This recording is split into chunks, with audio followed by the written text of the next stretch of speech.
പഹൽഗാമിൽ ആക്രമണം നടത്തിയ ഭീകരരുടെ അടുത്ത് സുരക്ഷാ സേന എത്തിയതായി വിവരങ്ങൾ. കഴിഞ്ഞ 5 ദിവസത്തിനിടെ 4 തവണ സേന ഭീകരർക്കരികിലെത്തി.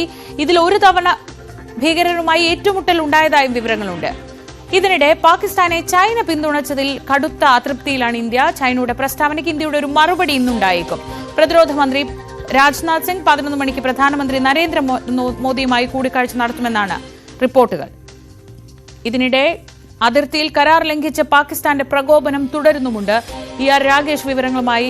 രാകേഷ്, ഒരു അന്താരാഷ്ട്ര തലത്തിൽ ഇന്ത്യക്ക് വലിയ പിന്തുണ കിട്ടുന്ന സാഹചര്യത്തിൽ പാകിസ്ഥാന്റെ അഭ്യർത്ഥന പ്രകാരം ചൈനയുടെ ഭാഗത്തുനിന്ന് ഒരു പിന്തുണ ഉണ്ടാകുന്നു എന്ന രീതിയിലൊക്കെ സൂചനയുണ്ട്. മാത്രമല്ല, ഐക്യരാഷ്ട്ര സുരക്ഷാ കൗൺസിലിലുള്ള അവിടെ കൊടുത്ത രേഖയിൽ ഈ റെസിസ്റ്റൻസ് ഫ്രണ്ടിന്റെ പേര് ഒഴിവാക്കി എന്ന രീതിയിലൊക്കെ റിപ്പോർട്ടുകൾ വരുന്നുണ്ട്.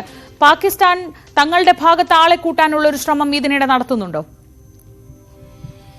അതെ ശ്രീജ, അന്താരാഷ്ട്ര തലത്തിൽ പാകിസ്ഥാൻ ഒറ്റപ്പെടുന്ന ഒരു സാഹചര്യം ഉണ്ടായിരുന്നു. കാരണം ലോകരാജ്യങ്ങളൊക്കെ തന്നെ ഇന്ത്യക്ക് പിന്തുണയുമായി രംഗത്ത് വരികയായിരുന്നു. അമേരിക്ക ആവട്ടെ, റഷ്യ ആകട്ടെ, ഇസ്രായേൽ ആകട്ടെ, അങ്ങനെ രാജ്യങ്ങൾ ഒന്നടങ്കം ഇന്ത്യക്ക് ഒപ്പം നിൽക്കുന്ന ആക്രമണത്തെ അപലപിച്ചുകൊണ്ട് രംഗത്ത് വരുന്ന സാഹചര്യമാണ് കണ്ടത്. റഷ്യ ഉൾപ്പെടെയുള്ളവർ ഇതിന് പിന്നിൽ പ്രവർത്തിച്ചവരെയും കണ്ടെത്തണമെന്ന് പ്രതികരണം പോലും നടത്തി. ഇതിന് പിന്നാലെയാണ് ഇപ്പോൾ ചൈന പാകിസ്ഥാന് പിന്തുണയുമായി രംഗത്ത് വന്നിരിക്കുന്നത്. കാരണം ഇന്നലെ പാക് വിദേശകാര്യമന്ത്രി ചൈനീസ് സ്ഥാനപതിയുമായി ചർച്ച നടത്തിയിരുന്നു. അതിന് തൊട്ടു പിന്നാലെയാണ് ചൈനീസ് വിദേശകാര്യമന്ത്രിയുമായി ഫോണിൽ സംസാരിച്ചത്. ഇതിനുശേഷമാണ് ചൈനയുടെ പ്രതികരണം വന്നത്. ചൈന ഇക്കാര്യത്തിൽ, അതായത് നിഷ്പക്ഷമായ അന്വേഷണം വേണം എന്ന പ്രതികരണമാണ് ചൈനയുടെ ഭാഗത്തുനിന്ന് ഉണ്ടായിട്ടുള്ളത്. മാത്രവുമല്ല, പാകിസ്ഥാന്റെ പരമാധികാരം സംരക്ഷിക്കണമെന്നും അടുത്ത സുഹൃത്താണെന്ന പ്രതികരണവും ചൈന നടത്തി. ഇത് തീർച്ചയായും പാക് പ്രധാനമന്ത്രിയുടെ പ്രതികരണവുമായി ചേർന്ന് നിൽക്കുന്നതാണ്. കാരണം ഈ ആക്രമണം ഉണ്ടായ ശേഷം 4 ദിവസങ്ങൾക്ക് ശേഷമാണ് പാക് പ്രധാനമന്ത്രിയുടെ പ്രതികരണം വന്നത്. അതിൽ പറഞ്ഞിരുന്ന കാര്യം നിഷ്പക്ഷ അന്വേഷണത്തിന് പാകിസ്ഥാൻ തയ്യാറാണെന്നുള്ളതായിരുന്നു. അതിന് സമാനമായൊരു പ്രതികരണമാണ് ഇപ്പോൾ ചൈനയുടെ ഭാഗത്തുനിന്ന് ഉണ്ടാവുകയും ചെയ്തത്. ചൈന ആദ്യമായല്ല സുരക്ഷാ കൗൺസിൽ, ഐക്യരാഷ്ട്രസഭ സുരക്ഷാ കൗൺസിൽ പാകിസ്ഥാനൊപ്പം നിൽക്കുന്ന ഒരു നിലപാട് ചൈന സ്വീകരിച്ചിരുന്നു. പ്രത്യേകിച്ച് ലോകരാജ്യങ്ങൾ ഇന്ത്യക്കൊപ്പം നിൽക്കണം എന്നതായിരുന്നു ആ പ്രമേയത്തിൽ ഉൾപ്പെടുത്തിയിരിക്കുന്ന പ്രധാനപ്പെട്ട കാര്യം. അത് അന്വേഷണവുമായി സഹകരിക്കണം എന്നുള്ള ആ ഭാഗം, പ്രമേയത്തിലെ ഭാഗം നീക്കം ചെയ്യുക ചൈനയുടെ ഇടപെടലായിരുന്നു. അങ്ങനെ ചൈന പാകിസ്ഥാനൊപ്പം നിൽക്കുന്ന നിലപാട് സ്വീകരിച്ചു വരുന്നു. ഇത് ആദ്യമായല്ല, പല ഘട്ടങ്ങളിലായി ചൈന ഇത്തരം നിലപാടുകൾ സ്വീകരിച്ചിട്ടുണ്ട്. പ്രത്യേകിച്ച് കഴിഞ്ഞൊരു 10 വർഷത്തേക്ക് കാര്യങ്ങൾ നോക്കുകയാണെങ്കിൽ പാകിസ്ഥാനും ചൈനയും തമ്മിൽ ഒരു നല്ല ബന്ധം തുടർന്നു പോരുകയും ചെയ്യുന്നുണ്ട്. ഈ ഒരു സാഹചര്യത്തിലാണ് പാകിസ്ഥാനൊപ്പം നിൽക്കുന്ന, അല്ലെങ്കിൽ പാകിസ്ഥാൻ എന്ത് നിലപാട് സ്വീകരിച്ചോ അതിനോട് ചേർന്ന് നിൽക്കുന്ന ഒരു പ്രസ്താവന ചൈനയുടെ ഭാഗത്തുനിന്ന് ഉണ്ടാവുകയും ചെയ്തിട്ടുള്ളത്. ഏതായാലും ഇന്ത്യക്ക് ഇക്കാര്യത്തിൽ കടുത്ത അതിർത്തിയുണ്ട്. സ്വാഭാവികമായും വിദേശകാര്യ മന്ത്രാലയത്തിന്റെ ഒരു പ്രതികരണം ഇന്ന് ഉണ്ടാകേണ്ടതാണ്. ഒരുപക്ഷെ വിദേശകാര്യ വ്യക്തമായിരിക്കും, അല്ലെങ്കിൽ വിദേശകാര്യ മന്ത്രി തന്നെ ഒരുപക്ഷെ പ്രതികരിക്കാനും സാധ്യതയുണ്ട്.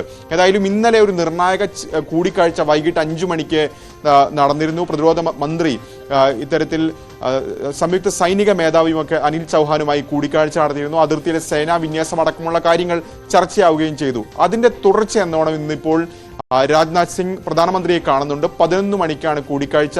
അജിത് ഡോവലും ഈ കൂടിക്കാഴ്ചയിൽ പങ്കെടുക്കുന്നുണ്ട്. തീർച്ചയായും ഇന്ത്യ ശക്തമായ മറുപടി നൽകുമെന്ന് ഇന്നലെ മൻ കി ബാത്തിലടക്കം പ്രധാനമന്ത്രി ആവർത്തിക്കുകയും ചെയ്തിരുന്നു. അതുകൊണ്ട് തന്നെ എന്തായിരിക്കും ഇന്ത്യയുടെ അടുത്ത നീക്കം, എപ്പോഴായിരിക്കും അടുത്ത നീക്കം തുടങ്ങിയ കാര്യങ്ങളിലൊക്കെ തന്നെ ഈ ചർച്ചയുടെ ഭാഗമായി ഉണ്ടാകാനുള്ള സാധ്യതയുണ്ട്. ഏതായാലും 11 മണിക്കാണ് ഈ നിർണായകമായ കൂടിക്കാഴ്ച ഇപ്പോൾ നിശ്ചയിച്ചിരിക്കുന്നത്. ശ്രീജ.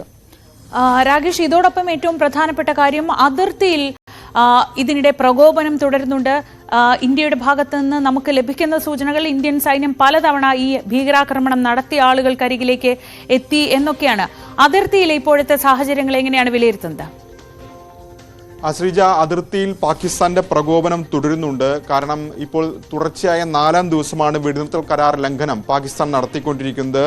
നിയന്ത്രണ രേഖയിൽ ഇന്നലെ 2 ജില്ലകളിലായാണ് ആക്രമണം നടന്നിട്ടുള്ളത്. ഒന്ന് കുപ്വാരയിലും മറ്റൊന്ന് പൂഞ്ചിലും. ഈ 2 ഇടങ്ങളിലും പാകിസ്ഥാന്റെ ഭാഗത്തുനിന്ന് പ്രകോപനമുണ്ടായി. ശക്തമായ രീതിയിൽ ഇന്ത്യയും തിരിച്ചടിച്ചു എന്നാണ് ഇപ്പോൾ സൈനിക വക്താവ് പ്രതികരിച്ചിരിക്കുന്നത്. മറ്റ് അനിഷ്ട സംഭവങ്ങളൊന്നും റിപ്പോർട്ട് ചെയ്യപ്പെട്ടില്ല. പക്ഷേ പാകിസ്ഥാൻ ഇത്തരത്തിൽ അതിർത്തിയിൽ പ്രകോപനം തുടരുന്നു എന്നുള്ളത് വളരെ ഗൗരവത്തോടു കൂടി തന്നെ കാണുന്നുണ്ട്. സ്വാഭാവികമായും ഇന്ന് 11 മണിക്ക് നടക്കുന്ന ചർച്ചയിൽ അക്കാര്യങ്ങൾ കൂടി ചർച്ചയ്ക്ക് വരാനുള്ള സാധ്യതയുണ്ട്. ആ കൂടിക്കാഴ്ചയിൽ അക്കാര്യം കൂടി രാജ്നാഥ് സിംഗ് പ്രധാനമന്ത്രിയെ ധരിപ്പിച്ചേക്കും. അതായത് അതിർത്തിയിലെ സാഹചര്യമുണ്ട്, പാകിസ്ഥാന്റെ ഭാഗത്ത് തുടരുന്ന പ്രകോപനം ഒക്കെ തന്നെ ഇന്നത്തെ ചർച്ചയിൽ വരാൻ സാധ്യതയുണ്ട്.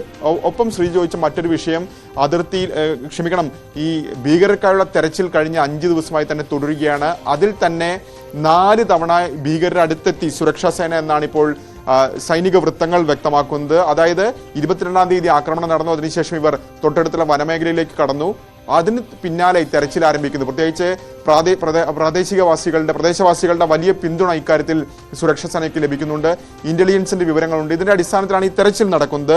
ഇതിൽ ആദ്യം കണ്ടെത്തുന്ന അനന്ത്നാഗിലെ ഹാപ്പത്നാർ ഗ്രാമത്തിൽ വെച്ചാണ് ഭീകരരെ കാണുന്നത്. അതിനുശേഷം അവരെ പിന്നീട് കുൽഗാമിൽ വെച്ച് കണ്ടെത്തി. കുൽഗാമിൽ വെച്ചാണ് വെടിവയ്പ്പിലേക്ക് പോലും കാര്യങ്ങൾ നീങ്ങുന്ന സാഹചര്യം ഉണ്ടായത്. പക്ഷേ അവിടെ നിന്ന് അവർ രക്ഷപ്പെടുകയായിരുന്നു. കാരണം ഈ ഭൂമിശാസ്ത്രപരമായ കാര്യങ്ങൾ അത് ദുർഘടമായ മേഖലയാണ്, വനപ്രദേശമാണ്. മാത്രമല്ല ഈ ഭീകരർക്ക് ആ പ്രദേശം കൂടുതൽ പരിചിതവുമാണ്. അതിന്റെ ആനുകൂല്യത്തിൽ അവർ അവിടെ നിന്ന് രക്ഷപ്പെടുകയായിരുന്നു. അതിനുശേഷം 2 ഇടങ്ങൾ കൂടി, ഒന്ന് കോഗേർനാഗിലും മറ്റൊന്ന് ത്രാളിൽ വെച്ചും ഇവരെ കണ്ടെത്തി. പക്ഷെ പിടികൂടാൻ സാധിച്ചില്ല. ഏതായാലും ഇവർ തെക്കൻ കശ്മീരിലെ വനമേഖലയിൽ തന്നെ ഉണ്ട് എന്ന വിവരമാണ് ഇപ്പോൾ സൈന്യം വ്യക്തമാക്കുന്നത്. അതുകൊണ്ട് തന്നെ വരും ദിവസങ്ങളിൽ കൂടുതൽ സേനയെ എത്തിച്ച് തെരച്ചിൽ നടത്തും. ഒരുപക്ഷെ ഡ്രോണുകൾ അടക്കം ഉപയോഗിച്ചുകൊണ്ട് ഇവരെ ലൊക്കേറ്റ് ചെയ്യാനുള്ള ശ്രമങ്ങളും സൈന്യത്തിന്റെ ഭാഗത്ത് നടക്കുന്നുണ്ട്. അങ്ങനെ ഇവരെ കണ്ടെത്താനുള്ള, പിടികൂടാനുള്ള ശ്രമം ഊർജിതമായി തന്നെ തുടരുകയാണ്. ശ്രീജ.